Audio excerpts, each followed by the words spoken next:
102.7 मेगाहर्ट्झवर आकाशवाणीचे हे यवतमाळ केंद्र आहे.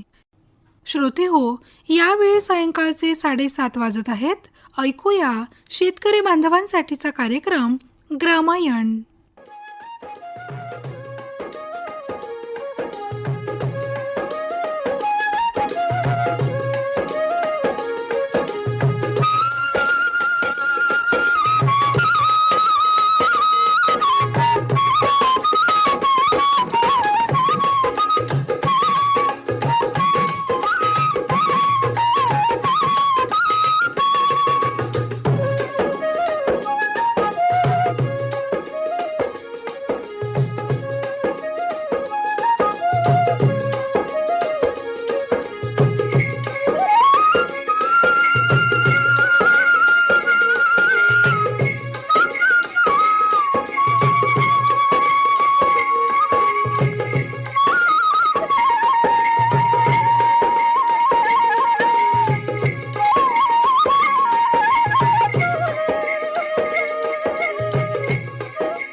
शेतकरी बंधू भगिनींनो, नमस्कार.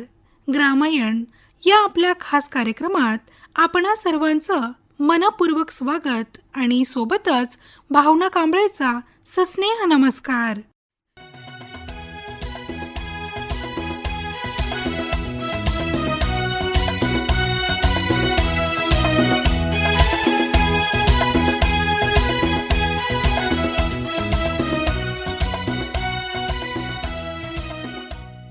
मंडळी, कार्यक्रमाला लगेचच सुरुवात करूयात आणि ऐकूयात फोन इन कार्यक्रम हॅलो कास्तकार या कार्यक्रमाचा भाग दुसरा. विषय आहे शेती. कार्यक्रमामध्ये सहभागी तज्ज्ञ आहेत प्राध्यापिका अंजली गहरवार.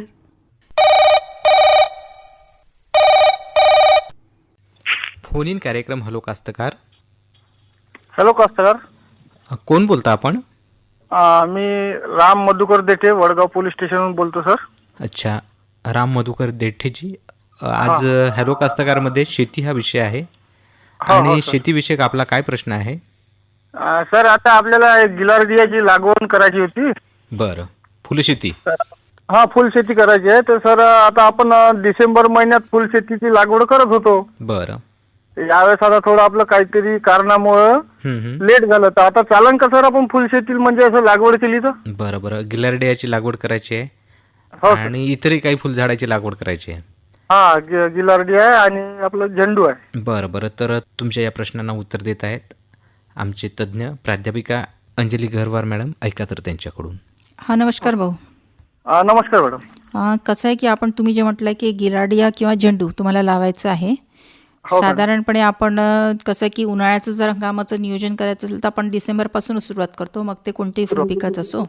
म्हणजे आपल्याला साधारणपणे जो लग्न सराईचं जी वेळ असते, बरोबर आहे, मार्च एप्रिल किंवा थोडंसं आवक चांगला असतो. पण ठीक आहे ना, आताही तुम्ही जर हे टाकली, रोपं टाकली तर काही हरकत नाही, अजूनही तुम्हाला ते पीक म्हणजे घेता येतं. हां, तर तुम्हाला जर आता गिलार्डिया जर टाकायचं असेल तर गिलार्डियामध्ये किंवा या झेंडूमध्ये बाजारात बरेच हायब्रिड व्हेरायटीज आहेत आणि फुल पिकाचं जे बियाणं असतं ते खूप महाग येतं. तर त्याच्यासाठी मला वाटते ₹1 ₹1.25 काहीतरी ते एका रोपाची किंमत असते. हो, तर त्याच्यामुळे कसं की प्रत्येक रोप म्हणजे बियापासून आपले झाडं निपजले पाहिजे, ही सगळ्यात महत्त्वाची म्हणजे आपली हे नियोजन असतं. त्याच्यासाठी आपण प्रोट्रेमध्येच या बियाण्यांचा वापर करायचा, म्हणजे बियाण्यांची लागवड करायची. प्रोट्रेमध्ये कोकोपीट टाकून आपण त्याच्यात बुरशीनाशकाचं द्रावण जिरून त्याचं ओलीत करून घ्यायचं किंवा स्प्रेइंग करून घ्यायचं. अळवणी केल्यानंतर मग त्याच्यात प्रति खाना एक बियाणं असं टाकायचं. तर गिलार्डियामध्ये काही चांगल्या जाती आहेत. त्याच्यात एकेरी पाकळ्याच्या गिलार्डिया आणि दुहेरी पाकळ्याचा गिलार्डिया असं दोन्ही आहे. पण बाजारात दुहेरी पाकळ्यांचा जो असा गच्च भरलेला असतो, दुहेरी पाकळ्यांचा, तो जास्त चालतो. तर त्याच्यात काही जाती आहे ज्या माहितीनुसार रिगालिस आहे, सरमुनी, लोरेन्झियाला किंवा पिक्टा मिक्स, या व्यतिरिक्त बाजारामध्ये भरपूर जाती आहेत. ते तुम्ही लागवड करू शकता. आणि लागवडीसाठी जमीन एकदम भारी न निवडता थोडीशी मध्यम प्रकारची निवडायची, त्याच्यात पाण्याचं उत्तम निचरा होणारी अशी हे करायची. आणि रोपे तयार करून हेक्टरी जर म्हणजे संकरित बियाणं असेल तर संकरित बियाणाचं आपल्याला जे प्रमाण आहे ते कमी लागतं, जवळपास 200-250 ग्राम. आणि हेक्टरी जर सुधारित जातीचं बियाणं असेल तर जवळपास 500 ते 750 ग्राम लागतं. मॅडम आता सारणीत लागवड करायची का बेडवर करायची मॅडम? नाही, लागवड करताना तुम्हाला आता याचे वरंबेस बनवून घ्यावे लागतील सारणीत. वरंबीस करून घ्यावं लागेल. बेडवर केली तर फार चांगलं होईल. बेडवर केली तर कसं की झाडांना थोडासा मातीचा आधार मिळतो, हा हा उकरी करता येते आणि पाण्याचं नियोजन सुद्धा चांगलं राहतं आपलं. हा, कारण आणि आता हां पुढलं सत्र आता म्हणजे उन्हाळ्यातच आहे मॅडम, तर थोडंफार म्हणजे वापशात राहिल्यासारखं राहते बा म्हटलं बेडवर हां केलं तर. बेडवर केलं तर. आणि कसं थोडंसं तुम्ही त्याला म्हणजे याचं गवांड्याचं किंवा पालापाचोळ्याचं आच्छादन केलं तर थंडही राहतो थोडासा. किंवा मग आपलं आपल्याकडे दुसरं मॅडम गांडूळ खत आहे अवेलेबल? अच्छा, गांडूळ खत आहे तर मग तुम्ही त्याच्यात बेडमध्ये मिक्स करून त्याचं हे करू शकता ना. बेड मारायचे? हो, बेड मारून मिक्स करून घ्या. आणि कसं आहे की सुरुवात तुमच्याकडे प्लास्टिकचे आच्छादन केलेले बेड तयार आहेत का? नाही नाही मॅडम, प्लॅस्टिकचं नाही, मल्चिंगचं नाही, आपलं साधंच बेड आहे. साधंच बेड आहे ना, मग ठीक आहे ना. मल्चिंग आता नाही केली तरी चालते, कारण मल्चिंग जर पाहिजे असेल तर ते थोडंसं आधीच करून घ्यावं लागते.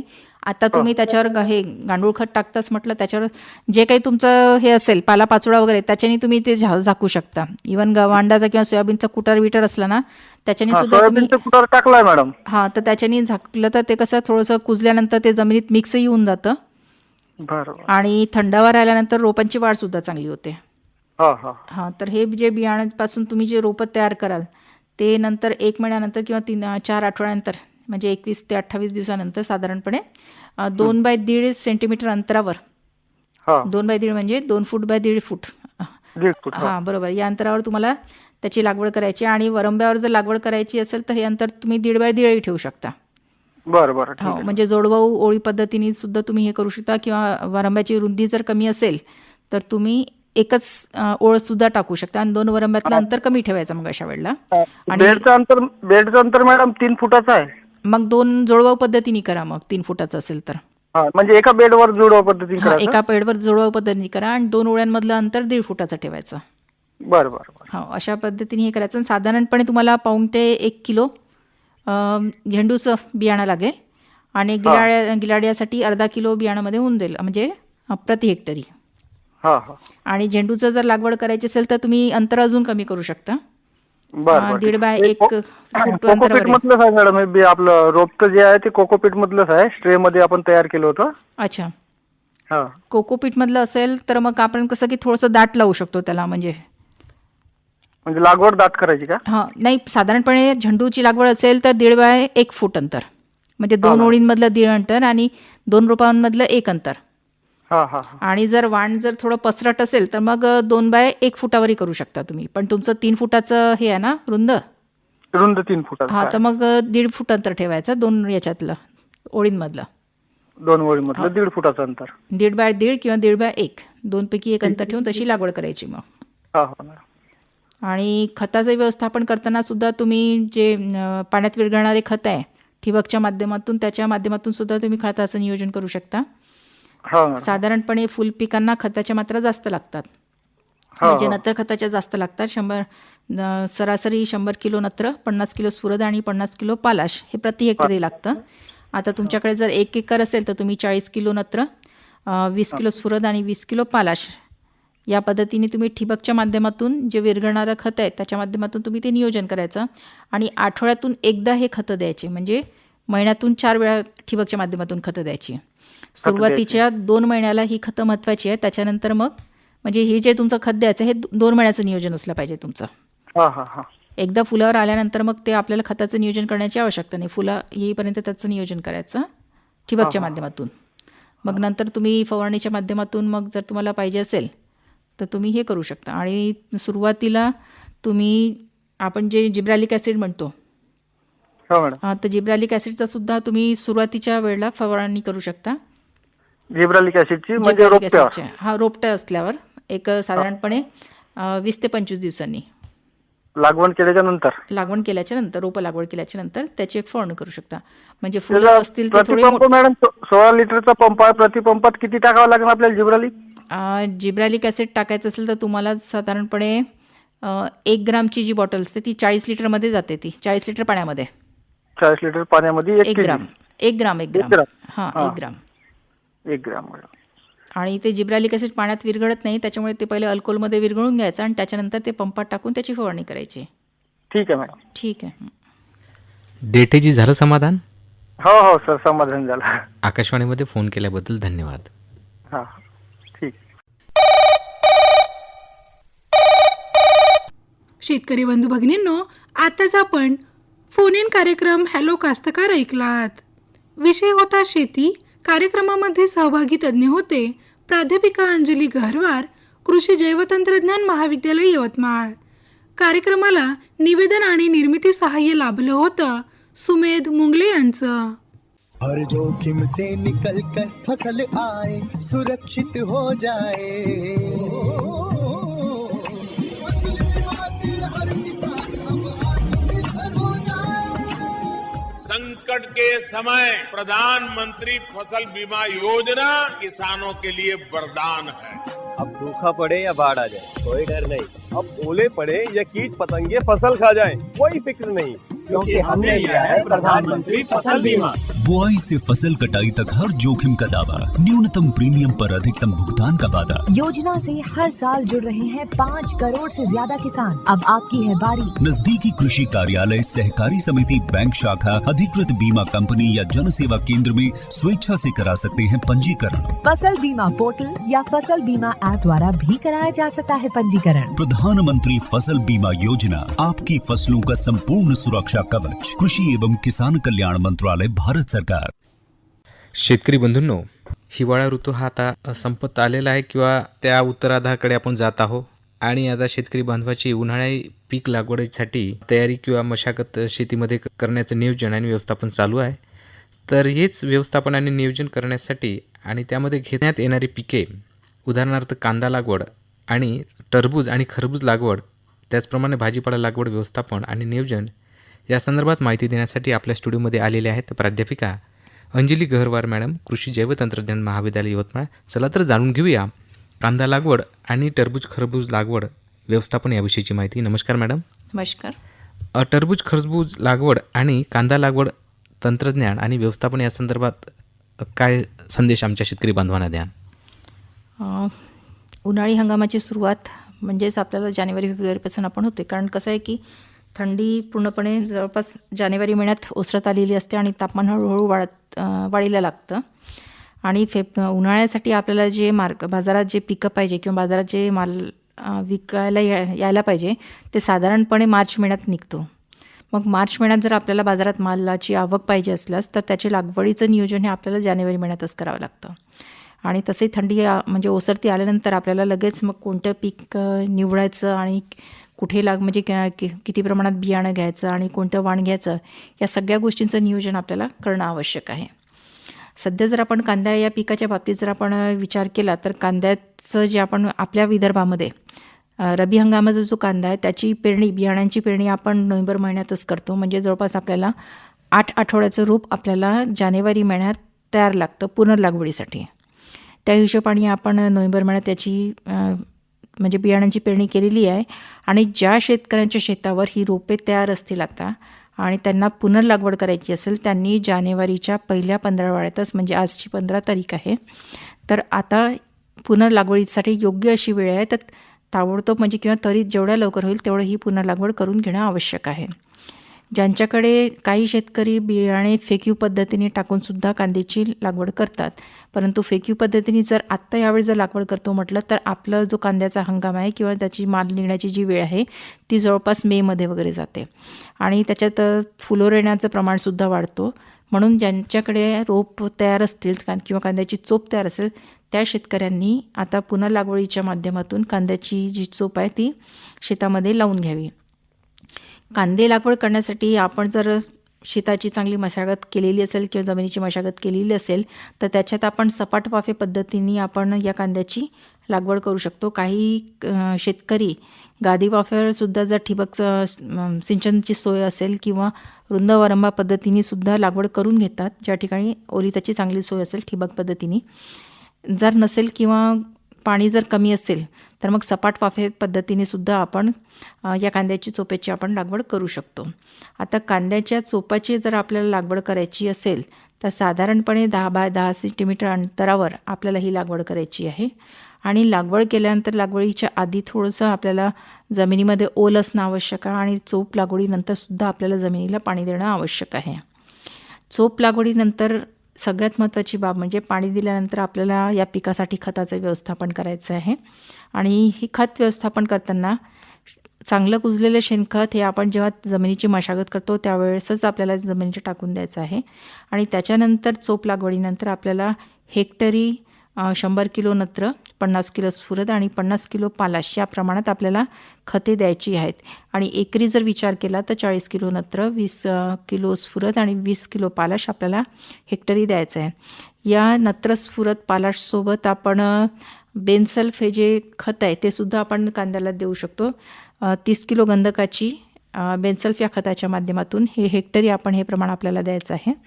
तर अशा पद्धतीने आपण खताचं नियोजन करतो. आणि खतं देताना सुरुवातीला जे नत्रखत आपल्याला द्यायचं आहे म्हणजे 40 किलो नत्र द्यायचं आहे त्याच्यातली फक्त अर्धी मात्रा म्हणजे 20 किलो नत्र आणि संपूर्ण स्फुरद आणि पालाश म्हणजे 20 किलो स्फुरद आणि पालाश आपल्याला रोप लागवडीच्या वेळेस द्यायचं आहे.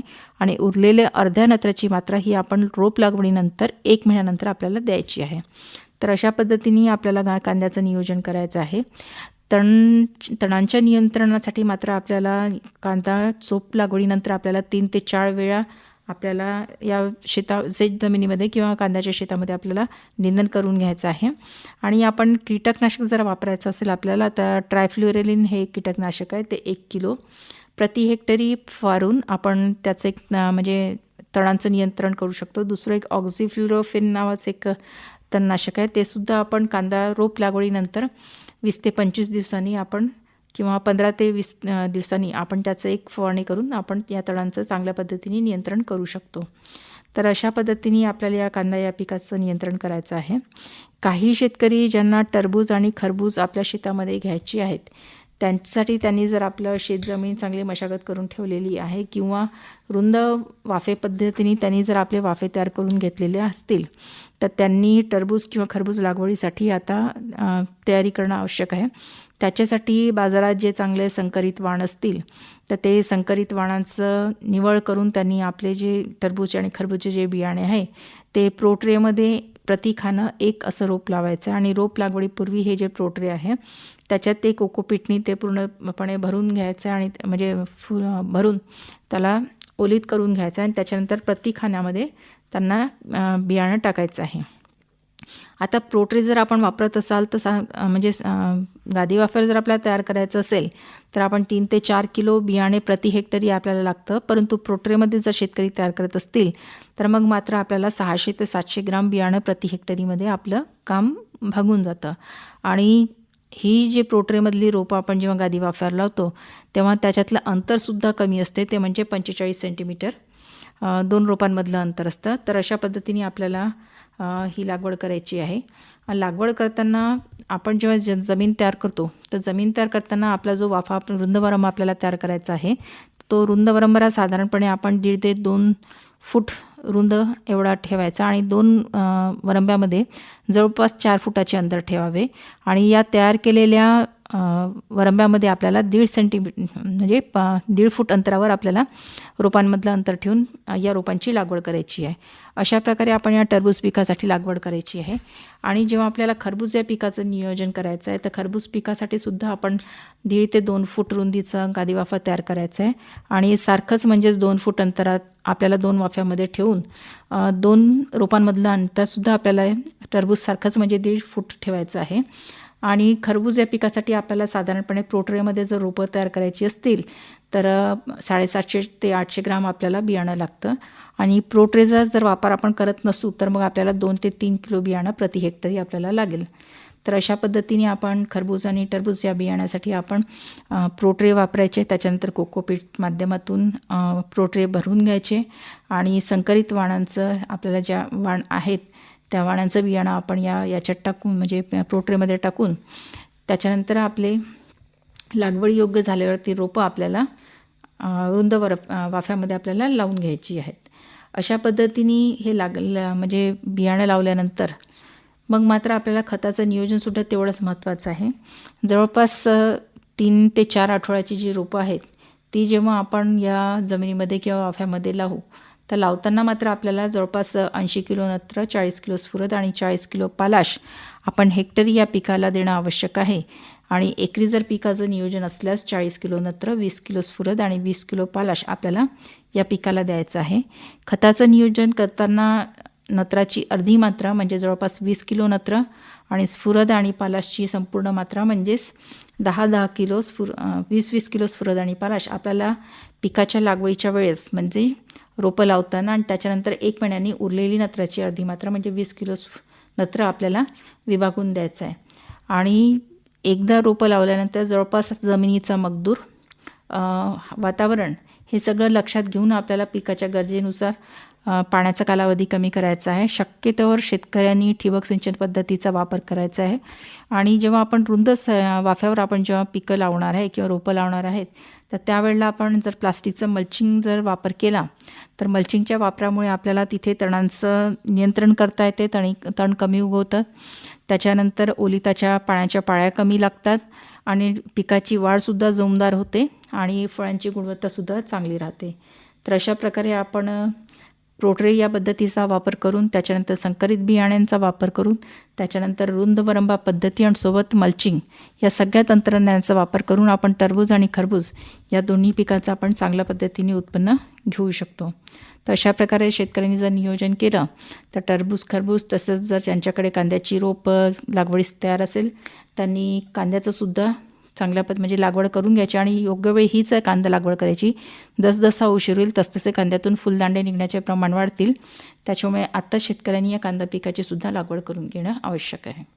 नक्कीच मॅडम, कांदा लागवड आणि टरबूज खरबूज लागवड आणि व्यवस्थापन या संदर्भात अतिशय महत्त्वाची आणि शेतकऱ्याच्या हितावर अशी माहिती दिली त्याबद्दल मी आपल्या आकाशवाणीच्या वतीने आभार मानतो. धन्यवाद. धन्यवाद. प्रधानमंत्री शेतकरी मानधन योजना मिळेल पेन्शनचा आधार, शेतकरी नाराही निराधार, सुखाशी नात जोडले जाई, म्हातारपण खुशाल होई, सुरक्षित होई अन्नदाता, सुरक्षित होई अन्नदाता.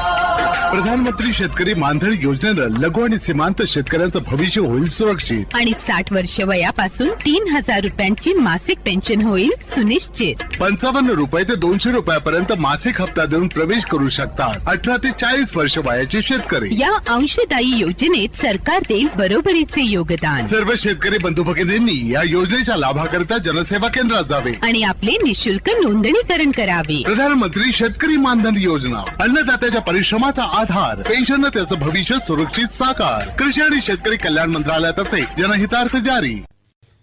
केंद्रीय कृषी मंत्री माननीय शिवराज सिंग चौहान यांनी दिल्ली इथं पत्रकार परिषद घेतली आणि त्या परिषदेमध्ये पत्रकारांना दिलेली उत्तरं आता ऐकूया.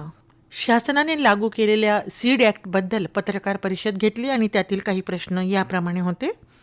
पहिला प्रश्न हा विचारण्यात आला की हा बियाणे कायदा शेतकऱ्यांसाठी कसा फायदेशीर ठरेल. माननीय मंत्री महोदयांनी दिलेलं उत्तर होतं, आम्ही संपूर्ण ट्रेसेबिलिटी सिस्टीम तयार करण्याचा प्रयत्न केला आहे. सध्या शेतकऱ्यांना बियाणे कुठून आले किंवा ते कुठे उत्पादित केले गेले हे माहीत नाही. आता एक संपूर्ण ट्रेसेबिलिटी सिस्टीम असेल. डीलरकडे येणारे बियाणे हे कळेल, ज्यामध्ये ते कुठून आले हे देखील समाविष्ट आहे. डीलरच्या आधी ते कोणाचे होते, ते कुठे उत्पादित गेले आणि ते कोणी उत्पादित केले. म्हणून आमचा प्रयत्न असेल की जेव्हा ट्रेसेबिलिटी हे उघड होईल तेव्हा QR कोड स्कॅन केल्यावर ते बियाणे कुठे उत्पादित केले हे उघड होईल. स्रोत ओळखला जाईल आणि हे सुनिश्चित करेल की खराब बियाणे सिस्टीममध्ये अजिबात प्रवेश करणार नाही. आणि जर त्यांनी तसं केलं तर ते पकडले जातील. म्हणून खराब बियाणे एकतर अजिबात प्रवेश करणार नाहीत किंवा जर त्यांनी तसं केलं तर ते शोधले जातील आणि पुरवठादाराला शिक्षा होईल. याचा थेट फायदा शेतकऱ्यांना होईल. सध्या ते दुकानात जातात आणि कोणत्याही डीलरकडून त्यांना हे उत्कृष्ट बियाणे म्हणून एखादं खराब बियाणं विकलं जातं. त्यांना हे उत्पन्न देण्याचं आश्वासन देतो आणि ते खरेदी करतात. पण यामुळे संपूर्ण स्रोत उघड होईल. एक गोष्ट यासाठी व्यवस्था करण्यात आलेली आहे. बियाणे कंपन्या योग्यरित्या नोंदणीकृत असतील. या नोंदणी प्रणालीमुळे आमच्या नोंदणीकृत बियाणे कंपन्या किंवा बियाणे विक्रेते कोण आहे हे देखील उघड होईल. जर कोणी अनधिकृत बियाणे विकले तर ती माहिती देखील त्वरित मिळेल. आणि मी आणखी एक गोष्ट सांगू इच्छितो की पारंपरिक बियाणे म्हणजे शेतकरी पेरणी करत आले आहेत हे निर्बंध पारंपरिक बियाण्यांना लागू होणार नाही, कारण शेतकरी आपापसात बियाणे देखील अदलाबदल करतात. एक गोष्ट पसरवली जात आहे की याचा पारंपरिक बियाण्यांवर परिणाम होणार नाही. शेतकरी स्वतःचं बियाणं पेरू शकतात, शेतकरी इतर शेतकऱ्यांना ते बियाणे देऊ शकतात, किंवा जर बियाणे स्थानिक पातळीवर विकले गेले तर कधीकधी असं घडतं की शेतकऱ्यांमध्ये पेरणीच्या वेळी बियाणे घेतात आणि नंतर 1/4 रक्कम परत करतात. ही पारंपरिक प्रणाली आहे, म्हणून पारंपरिक बियाणे स्थानिक पातळीवर वापरले जात राहतील, त्यात कोणत्याही समस्या येणार नाही. मी उल्लेख केलेल्या ट्रेसेबिलिटी समस्येनंतर जर बियाणे निकृष्ट दर्जाचे असले, अंकुरलेले नसले किंवा इतर कोणत्याही समस्या असल्याचं आढळून आलं तर दंडात्मक तरतुदी वाढवण्यात आलेल्या आहे. सध्या दंड 500 रुपयापर्यंत होता, आता हे प्रस्तावित आहे. विविध सूचनासुद्धा येत आहे. प्रस्तावित दंड हा 30 लाख रुपयापर्यंत आहे. आणि जर गुन्हा पुरेसा गंभीर असेल आणि गुन्हा जाणून बुजून केला गेला असेल तर शिक्षेची तरतूद देखील आहे. म्हणून मला वाटतं की कंपन्या, मी असं म्हणत नाही की सर्व कंपन्या वाईट आहे, चांगल्या कंपन्या चांगले बियाणे देऊ शकतील, तसंच भ्रष्टाचार करणाऱ्यांवर कठोर कारवाईसुद्धा केली जाईल. मंत्री महोदयांना दुसरा प्रश्न विचारण्यात आला होता. परदेशातून परदेशी कंपन्यांकडून आयात केलेल्या बियाण्यांबद्दल अनेक तक्रारी येत असल्याच्या बातम्या देखील येत आहे. आमच्या मेक इन इंडिया कंपन्या चांगले बियाणे तयार करत आहे आणि शास्त्रज्ञ चांगले बियाणे विकसित करत आहे, पण परदेशी कंपन्यांना लगाम घालण्यासाठी वेगळी काही तरतूद आहे का? मंत्री महोदयांनी दिलेलं उत्तर हे होतं, 3 गोष्टी आहेत. पहिली, आमचे सार्वजनिक क्षेत्र ज्यामध्ये आमचे बियाणे तयार करणारे ICAR देखील पूर्ण ताकदीनं उभं राहतील. आमची विद्यापीठं काम करत आहे, आमचे KVK सुद्धा काम करत आहे. दुसरं, बियाणे उत्पादन करणाऱ्या देशांतर्गत कंपन्यांनी बियाणे उत्पादन करावं, कारण खाजगी क्षेत्राची देखील आवश्यकता आहे आणि नवोपक्रम आणि संशोधन एकीकडे ICAR करते, विद्यापीठं ते करतात आणि दुसरीकडे खाजग्या कंपन्या करतात. म्हणून जर कोणी ते केले तर शेतकऱ्यांना याचा फायदा झाला पाहिजे. तिसरं, कधीकधी परदेशातून बियाणे येण्याची आवश्यकता असते, ते निश्चित नाही, परंतु एक संपूर्ण नियामक व्यवस्था आहे, त्यात संपूर्ण मूल्यांकन केलं जातं. मूल्यांकनानंतर कोणतेही बियाणे आपल्या कृषी हवामान परिस्थितीला अनुकूल नाही याची आहे की नाही याची संपूर्ण तपासणी केल्यानंतरच बाहेरून आयात करण्याची परवानगी दिली जाईल. पत्रकारांनी विचारलेला तिसरा प्रश्न होता, सरकार तळागाळातील शेतकऱ्यांना कसं जागरूक करेल? आणि मी जर स्वतः 200 गावांना भेटी दिल्या आहे असं पत्रकार म्हणाले. मी शेतकऱ्यांना प्रत्यक्ष भेटलो आहे, कारण मी कीटकनाशकांवर बरंच काम केलं आहे. म्हणून जेव्हा मी शेतकऱ्यांना भेटलो तेव्हा त्यांच्या डोळ्यात अक्षरशः अश्रू होते, कारण कोणीही त्यांना मार्गदर्शन करू शकत नाही. मॅडम, बियाणे कंपनी देते, याचे स्टॉल लावते, बियाणे आणि पानं विकते. आपण बियाणे खरेदी करतो, पेरतो आणि नंतर मोठ्या प्रमाणात कीटकनाशकं वापरावी लागतात.